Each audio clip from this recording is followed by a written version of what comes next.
Welcome. How are you?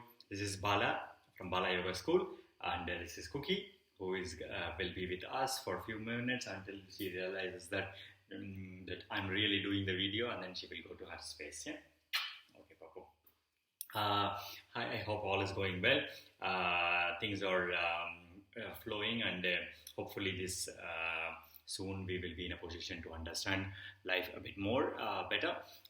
So today we are going to discuss about an important topic in yogic lifestyle. It is the three gunas of nature.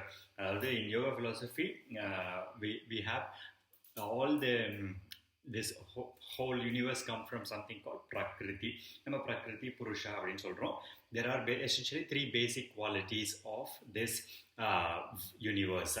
இந்த உலகத்தில் இருக்கிற எல்லாமே ஒரு பேசிக்கா we can understand this in three basic nature of the nature. All gunas, basically the three gunas are tamas, which is always associated with darkness, rajas, which is associated with hyperactivity, and sattva.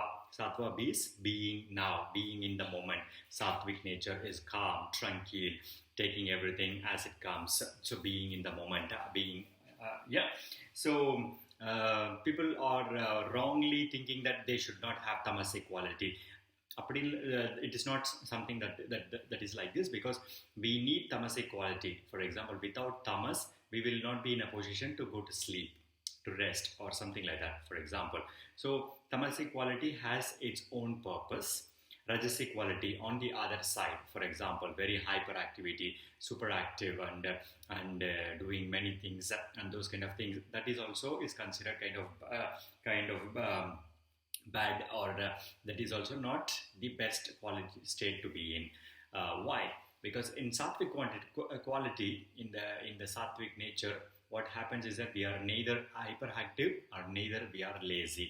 We are enjoying life as it comes. We are just going with the flow.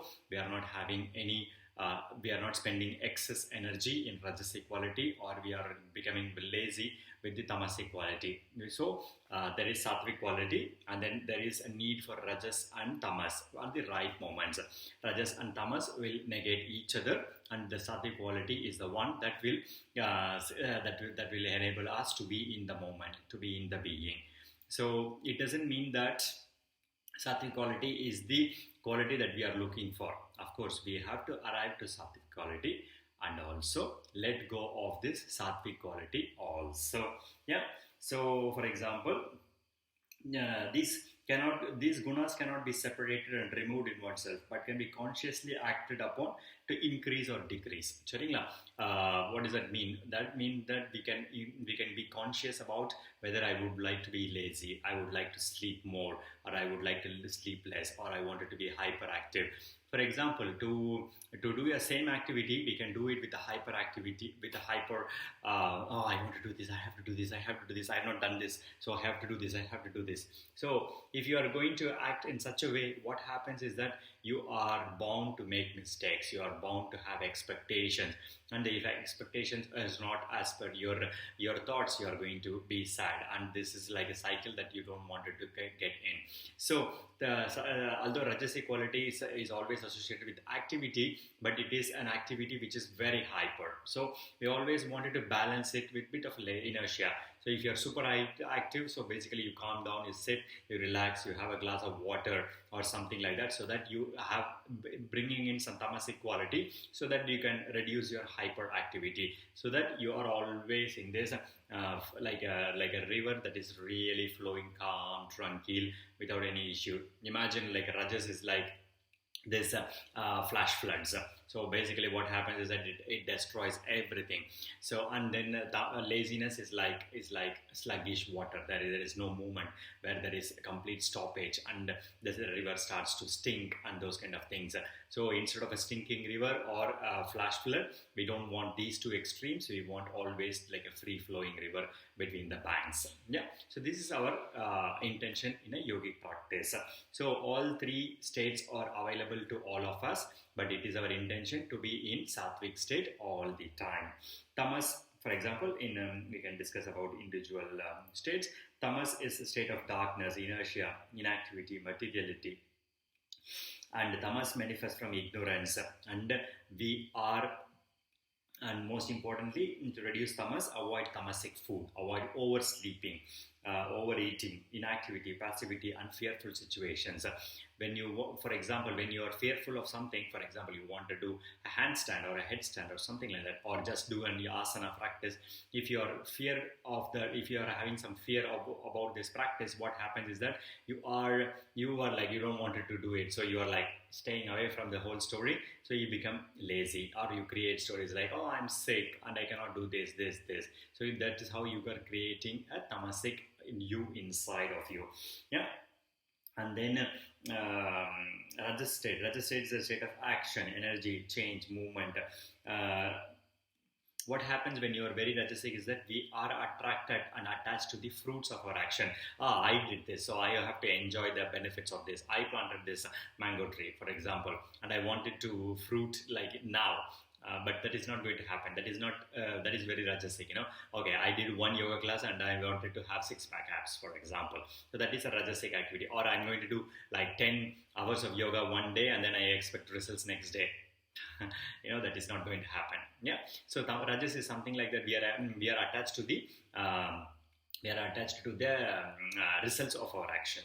So that is also not very good. So basically, people, for example, now in this moment, especially, one of the biggest problems that I see with my friends is that they are overworking. They are working. They are paid for 8 hours, 9 hours, but they are working 10 hours, 15 hours, because they are having no other. They don't feel that there is something else in life other than work. And when I'm talking about work, it's not only when we go out to work.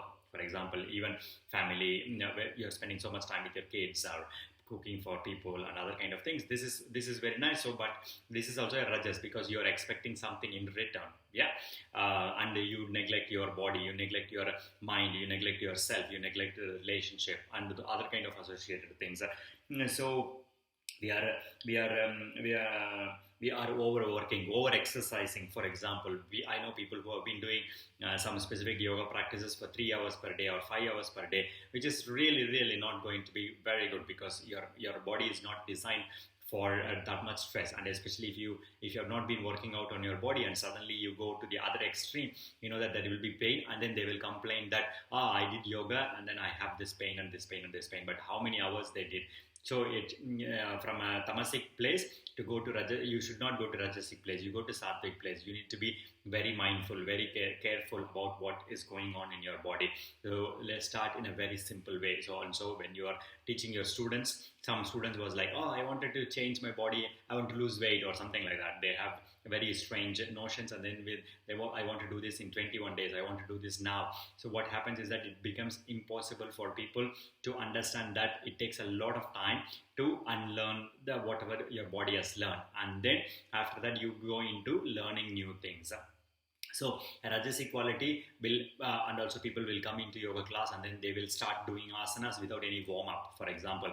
That is again a rajasic quality, because they wanted to catch up or something like that. So try to stop these kind of people. Try to stop yourself from doing rajasic activity, overindulgence, over exercising, over rajasic food. For example, rajasic food is always associated with fried, spicy foods, lot of stimulants. Although I love my coffee, this is a stimulant. For example, 1 cup of coffee or two cups of coffee should be fine. But imagine you are drinking coffee, like 10 cups of coffee, and then you're drinking coffee at 5 in the evening or something like that. Then it becomes impossible for you to fall asleep the night, and then the whole story continues the other time. So this state is also trying to avoid. Yeah. And the third state is the sattva. Sattva is a state of harmony, balance, joy, and intelligence. Sattva is a guna that yoginis aspire towards, as it reduces rajas and tamas, making liberation possible. So you are in the state of equanimity. You are like, I tried my best, I did this yesterday, I will do this today, and I'm going to do this tomorrow. So in this way you are consistent, and then you are like a slow flowing river. You know that you will arrive to your destination, but it is not going to be like a flash flood, killing and destroying everything on its way. We are nourishing. So it takes time for us to reach our destination, because we are nourishing the fields, we are nourishing everybody in the banks of in our life. So in that way, you know that This is an important state, and it is a slow moving state. It's not like a slow moving state like that. Imagine it's like a tranquil, very calm and moving state. Sattvic food, for example, normally sattvic food is recommended so that there is no hyperactivity or there is no laziness, because the same food, if you take with a very high quantity, it becomes tamasic food. If the same food, if you are taking with a lot of spice, becomes rajasic food. But the same food, for example, I'm not a very big fan of prescribing a new diet, because that is impossible as for us to follow in real life. So eat the same food that you like, but you can try to eat less, for example, or you can try to make it less rajasic by avoiding few ingredients. But again, nothing is set in stone. Yeah. As a yogi, we want freedom, so don't worry too much about what I should eat and what I should not eat. You are free to eat whatever you want, but how much quantity you are eating, what time you are eating, and those kind of things will ensure that you have a very sattvic mind. Yeah, super. And so practice yoga with equanimity. You have to ensure that you are not very hyper, you are not actively pursuing a fixed goal. Just go with the flow, how your body takes you, and let's have a sattvic nature all through our life. Yeah, with that, have a very good day. See you soon.